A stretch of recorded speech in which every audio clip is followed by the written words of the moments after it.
Hi, welcome back. So similar to the last video I did talking about Kenny Veach and the Mineshaft using Atari's point of view and the information she has, we're going to be doing the same but from a different perspective this time. One of the Veach related family members known as Susan Veach. She did leave a recent comment, quite a long one. Let's have a look at it and I'll read it to you right now. She says, "Here is my opinion. Whether you agree or not, I don't care. I am not a geologist or an anthropologist, but whatever the skull was made of, it was a natural material that has since fallen or washed away. No one is going to climb into that mine and place a tiny skull hoping someone sees it, then climb back down, remove it, and spend time picking away the white substance that surrounded it, perched in a precarious position. I agree it is pareidolia, where you see faces in inanimate objects. Second of all, Kenny is not and has never been Bernard Alvarez. Third, it is not that difficult to get a fake ID, especially with the internet technology. It might be difficult to get past a savvy cop with it, but not impossible. Fourth, Kenny has no need to get a fake ID. He is not a wanted man. He has no warrants. There are no BOLOs or APBs out for him. He is listed as missing. That's it. Metro just wants to close the case on him, not arrest him. He is allowed to disappear, and as per my conversation with the head of missing persons, Detective Downing, it is a cold case. Fifth, as of today, 3 more members of the family and close friends have seen the break-in video and all agree it is Kenny. But now there is a wall of silence and none of them wish to discuss it. Sixth, Kenny is all about making money. That is why he tried to sell his home on YouTube. He gets paid for views and subscribers. If he really wanted to sell it, he would have listed it with a realtor. But then he would have had to pay them a fee, and he would not be able to live there as a caretaker. It's not the freaking Hearst Castle. No one needs a caretaker. If Kenny had just stuck to filming hiking videos, he would not have the views and subscribers he has now. He had to come up with a mysterious M cave to draw people in. The more views and subscribers, the more money he makes. The phone was left at the mineshaft to throw people off. Living in Nevada, I can't tell you the number of times people made the comment, if I killed someone, I would throw their body down an abandoned mineshaft. They will never find the body. As of 2018, Kenny was alive. Even Detective Downing stated that. Okay, so there is quite a bit to digest in terms of Susan's long comment. She talks about a range of stuff, including the CCTV footage break-in and some additional things too. We'll get to that later. What I do want to say from first impressions of me reading it, it does feel that there is a sense of disconnect, fractured and disjointed in comparison to what Atari has said recently and even Atari's research from the past. The reason why I bring that point up is because I thought Atari and Susan were kind of working together, you know, as you've seen in the comments and previous videos, because Susan was providing Atari with certain information and additional findings with what Atari was doing herself, and that's why she provided the videos she did. So it seems a little bit weird now how there are differing opinions and, you know, one person's going one way and then the other person's going the other. And that applies to the mineshaft and the skull specifically, but also the warrant out on Kenny Veach. There's differing opinions there, and also Kenny Veach being in disguise as Bernard Alvarez. There's differing opinions there.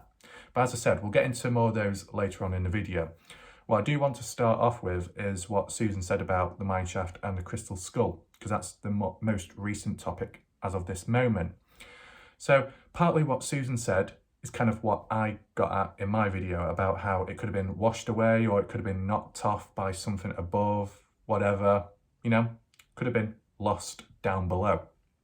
But when Jeff Clark asked about those recent, you know, hikers, if you want to call them, who went into the mineshaft, they said they didn't find anything down below. So obviously it's not there, unless it is, and it's just simply a rock, and that's why they didn't detect it at the time. Okay, and this is tying into what Susan did say in her comment about pareidolia. I probably said that wrong. I don't know how to say certain words, but basically that idea of you see a rock and you can make a face out of it, or something at least. Now, how much do I agree with that? Well, what I've said, for the most part of it, is a supposed crystal skull. I've tried to use that form of language, a supposed skull, or it definitely looks like a skull. You remember with the keyhole when I kept saying, it definitely looks like an eye. The movement looks like of a creature. I wasn't going all in because that would be wrong to do so. So you probably could apply it here in terms of the crystal skull. It's all down to language at the end of the day and wording, okay? But yeah, I still think it looks like a skull. The shaping of it, the sunken eye sockets, the nose and like the jaw teeth, it does look like a skull, and it does look similar to the ones in the store. But it could just well be a rock in the shape of a skull. I can kind of understand that idea, because there is a perfect, strong example to put forwards from previous findings in a past video, and that was in Really Robin's hike footage. If we put aside the mysterious unknown canyon, when Robin was out there back in 2020, I believe, late 2020, when he was down one of the canyons and he found a skull which was perched on top of a rock, behind it was a shallow cave, and within looked like a demonic face. Upon closer inspection, it definitely had the characteristics of a face, more so a demonic face, be the pointed nose, the size of the mouth, and especially the horns as well. It really did look like a demonic face. At the time, was I saying that's a demon, that's a real thing? No, I wasn't getting that, but I was saying it definitely does look like a demon. Now, I can't remember if I did or not, but I did ask Robin, whether it be in that Q&A email or just in his comment section on one of his videos, I did tell him, did you see that demonic face in the background in that cave? And he replied and said to me that, yes, I did inspect that little cave and there was nothing there. It was just simply rocks in the shape of a face. So that's an example of pareidolia, if you want to call it that. So yeah, it can apply there, and it has been. So could it reapply now with this supposed crystal skull? You know, it's fair to put the argument forwards. Still interesting what Atari says, based off her spiritual past experience and working in a spiritual store with skulls surrounded by it. So, you know, from her point of view, she would know what she's talking about because she's had experience. But then, you know, when other people come in who might not be, like, as Susan said, she's not a geologist, she's not this or that. I think she's mainly just using more common sense, or the typical common sense idea of a situation like that. So from each perspective, I can understand, you know, from Atari's experience, that being reinforced with what she has to say, and then Susan's simple common sense. Just to kind of reinforce it in, if you want to, Jay Silverheels, is he a geologist or not a geologist? I don't know, into rocks or something, or knows a bit more about rocks than other people. Jay Silverheels is probably going to get mad at me because I've worded it wrongly or something, or described him not correctly. But even he said he doesn't believe it's a skull. So, you know, you got a slight division between certain people who think it's this and then other people who don't think it is. I'm kind of in the middle because, yes, I do agree it looks like it, but, you know, it just depends. Ultimately, what would have been great if someone was there in recent time or before, just after 2017, and found it themselves, and then they could confirm it. I mean, on a very brief note, back in the past when Atari was looking on Google Earth and she saw that weird M symbol from aerial viewpoint, a few years later, a year later or so, when Jeff Clark revisited the place, he just filmed it and said it's just it's sage, some kind of bushes that were in the shape of an M, and that's what created that like illusion of a symbol, and that's all it was. So that was cleared. Okay, that's just an example of what would be good in other areas. It would just clear things up in general. Okay, so yeah, just from that area, there's a fair bit to take in. Just wanted to add this extra point of view in because, you know, you might not see it yourself. So, okay. So now let's get into the next additional points and some of the new information Susan came out with.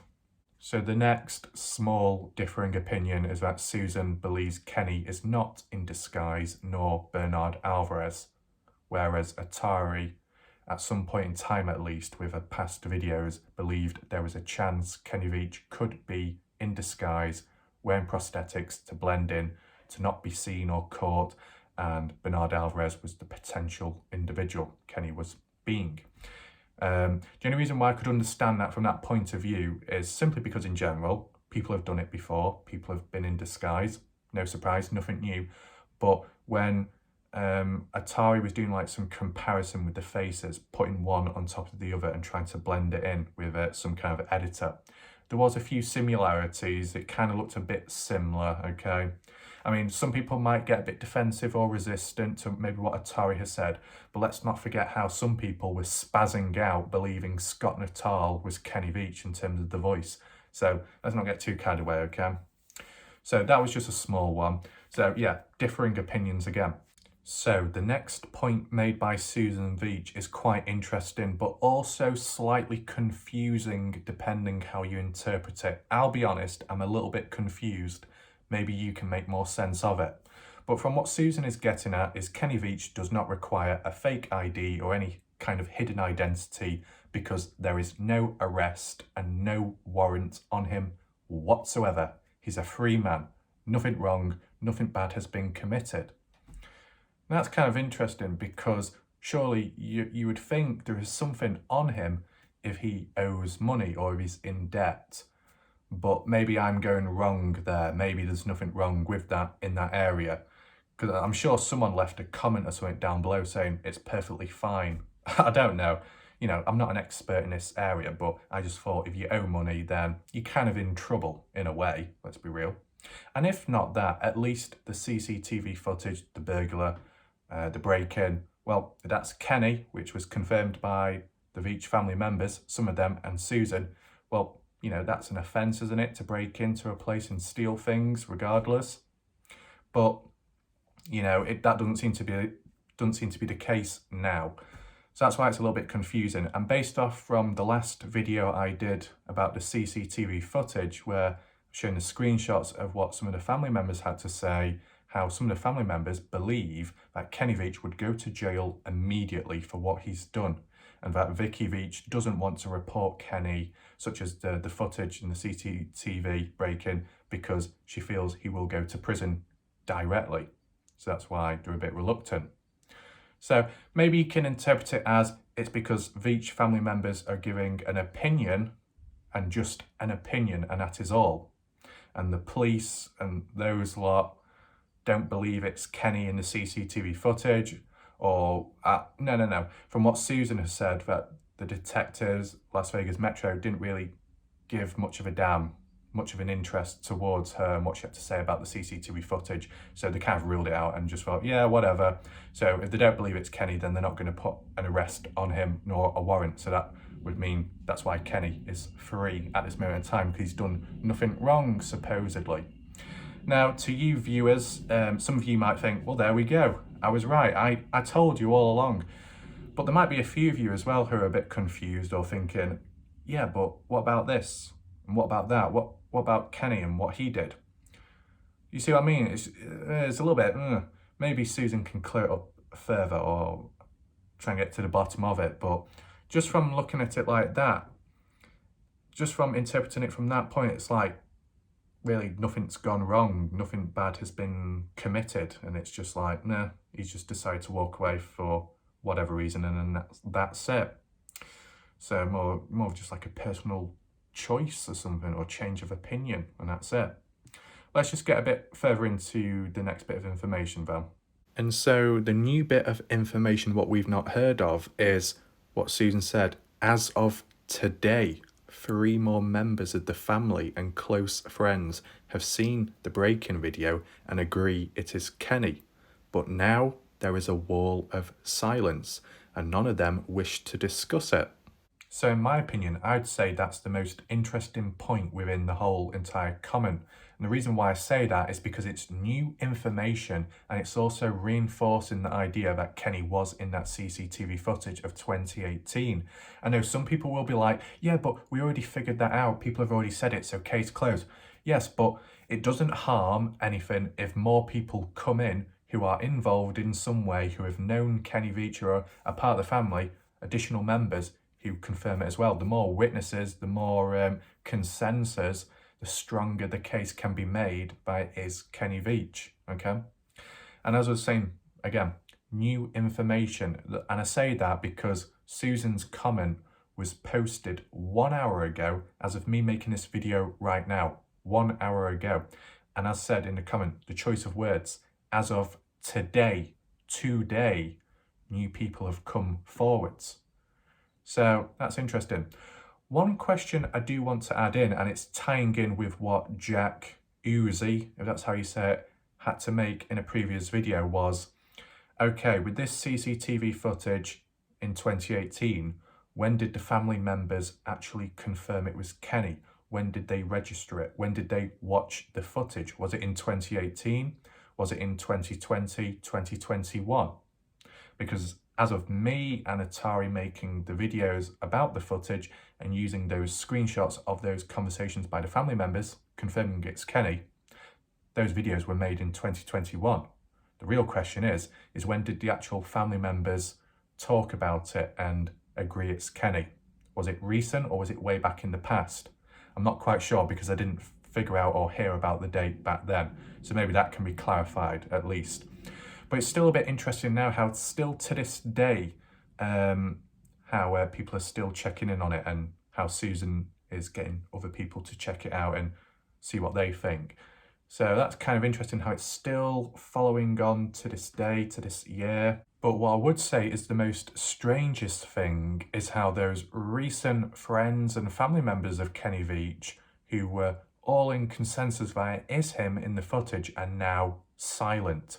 As said by Susan, a wall of silence. Why all of a sudden? Why the drastic change? Is it because they know something other people don't and now they realise and confirm in their heads, we must keep quiet because this could land Kenny Veach in trouble, or maybe they're working with Kenny Veach. You know what I'm saying? A little bit odd. And there's a little bit of continuity as well because I can't remember what relations or what, but in terms of another family member, Hunter Veach, also went completely silent when it came to that break-in footage when Susan tried asking him about it and, you know, asking for his opinion. He went quiet as well. So that makes it a little bit suspicious at least. I mean, what I would say from my interpretation is officially, it seems that Kenny Veach is a free person. There's nothing on him. He's done nothing wrong, supposedly. But there are Veach family members that know something the detectives supposedly don't know, or certain people don't know, and that's why they're keeping quiet or becoming silent, because they know if they talk about it or other people get wind of it, catch of it, then it's going to land Kenny Veach in trouble, and then there'll be a warrant, there'll be some kind of an arrest, maybe. And that's why that's the outcome it is. But there's quite a bit to take in, because I know some people in recent time or so were going on about, yeah, what about the detectives and the police? What are they doing about it? Are they doing anything about Kenny Veach? Are they doing anything about the break-in? Well, as what Susan said and what we've seen, not much has happened. But, you know, you got what Susan said previously about the detectives not really caring or not really bothering. There's no real need to, ignoring what Susan has said from that perspective. But then what Atari said previously about that blue wall of silence, and that Ted Veach, the father of Kenny Veach, was a police officer, part of like the Metro Las Vegas police, and whatever happened to him. And then there was a blue wall of silence protecting his name, protecting him, and then maybe protecting Kenny Veach if he has got in trouble. But then what Susan is now saying, differing to what Atari said, is that there's nothing on Kenny, so there's not an issue. You see, it's just a bit messy if from my point of view. Maybe you make better sense of it yourself. You can leave a comment down below, obviously, if you've got a question or if you can clarify it, make it a bit clearer. I don't know. But as I said, there's a lot to take in from at least my point of view, at least, and from what I've previously seen and what Atari has previously said. There is, differences and stuff, so yeah. And lastly, the other points made by Susan kind of tie in with what we've said previously about the phone being left at the mineshaft to throw people off, make it seem like he's actually out there, or, even in the mineshaft itself, misdirection, confusion, where in actual fact, he might be in a different state, different area, living, doing whatever he does. And then tying that in with the idea of creating a mystery to begin with, the disappearance of himself, but also the M cave, because it's really the only practical way of him, benefiting financially, I guess. It would kind of tie in because with what Jeff Clark stated about how in that documentary there was no reports on, life insurance or no payouts being done, and even Susan said that at some point no one's actually, cashed out or anything. So how else would you make money or make an attempt to? Well, that would be such as YouTube and creating a mystery. So I can understand that at least. Just to, I guess, reinforce it slightly, I've heard that some people have said about how on Kenny's videos that there are adverts. I mean, I don't know what to quite make out of it, because on YouTube, when you get all kinds of videos, monetized channels, not monetized channels, they still have adverts on. I've seen the odd random video on YouTube where a person's got like 30 subscribers. They've not reached the limit yet, the target to be able to become a part of the YouTube partner program, and yet they've still got adverts on their videos. So I guess YouTube just takes it into their own hand and places them there. So I can't quite comment on whether Kenny's channel is monetized or not. He's got quite a few subscribers and quite a few probably watch hours and channel views, so he would be able to qualify for it and then start monetizing the videos. With that breaking of 2018, could you tie that in somehow, that he accessed his account in 2018, hence stealing the iPad to try and sign in or something and monetize his channel? So then payments could be made to him from like the views of the channels and the ads produced and etc, how that goes on YouTube. I mean, you would have thought he would have done it quick, sooner than later, because the video or videos did build up in views quite well over time. It's like millions of views on his MK video and then a couple thousand on his others. So I don't know, because I have seen adverts on his video or so, but I don't know if it's just by YouTube or if he's done it himself. So that's kind of questionable. But I'm just trying to make sense of it all and try and tie it in with what Susan's getting at about Kenny making a mystery out of it, and ultimately how he could really benefit from that financially. And that would be kind of like tying in what Jeff Clark said as well. Okay, so I hope that's understandable and makes sense. So in conclusion, as I said, like early on in the video, there is quite a lot to take in and read. You might have to rewatch the video again, check the comment out again, reread it to make sense of it. I tried the best I could to read it out and explain it and give my opinion and reinforce it with other stuff, okay? Hopefully that made sense. And I'll say it again, it does seem a little bit disjointed and it seems a little bit of out of sync based on how those two, Atari and Susan, were like, they were working together in a way and getting on well. They probably still are, I don't know.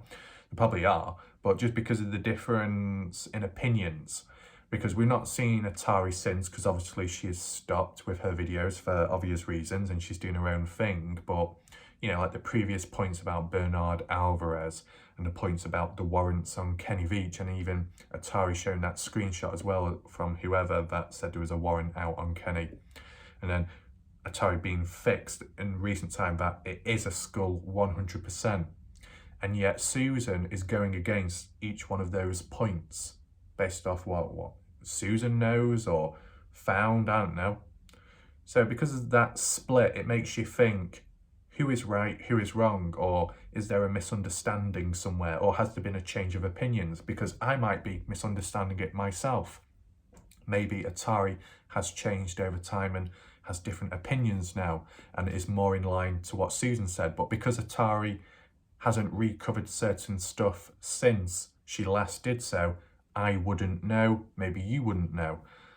And as I said, I know she doesn't do them anymore for obvious reasons, but it kind of just makes it a little bit hard to understand where things are at with certain people, because they've not been updated since. You can only really go off from what they last and firstly said, which was back then, okay? Things might have changed. So there might be a little bit of misunderstanding, misinterpretation, but the whole point of this and the whole exercise of it is just to cover it, share people's points of views as well, provide additional information and maybe new information too. And then if there's any issues or problems, it can be cleared up or sorted in a future video, and if not that, just in the comment section down below, okay? So you can let me know what you think. As I said, quite a bit to take in. Maybe you're quite interested by this development, or you might be scratching your head, or you might be a bit frustrated, or you might just be throwing your hands up in the air and thinking, oh, nothing's new, nothing has changed. Regardless, leave a comment down below. Let me know what you think. And yeah, thanks for watching. Thanks for supporting the channel, and I'll see you in the next video. Goodbye.